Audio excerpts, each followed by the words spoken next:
Τι είναι αυτό? Ένα σπουργίτη.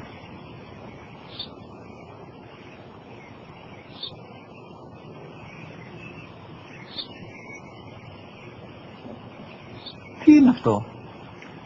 Μόλις τώρα στο πατέρα, σπουργίτη είναι.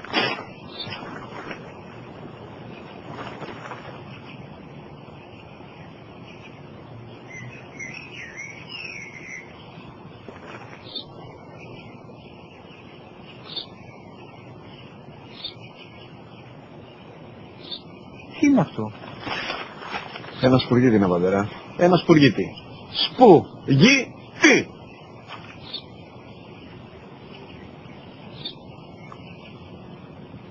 Τι είναι αυτό? Γιατί το κάνεις αυτό το πράγμα, μπορείς να μου πεις? Τόσες φορές σου είπα, είναι ένα σπουργίτη. Δεν το καταλαβαίνεις. Πού πας?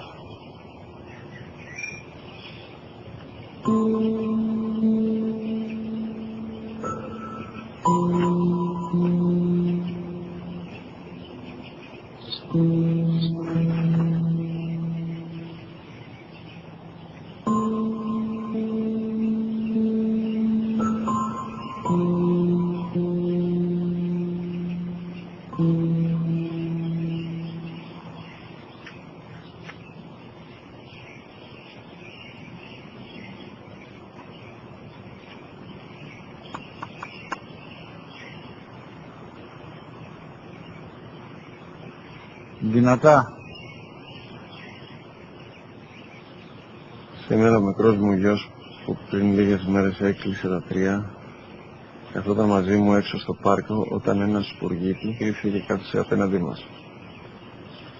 Ο γιος μου με ρώτησε 21 φορές τι ήταν αυτό και του απάντησα και τις 21 φορές ότι ήταν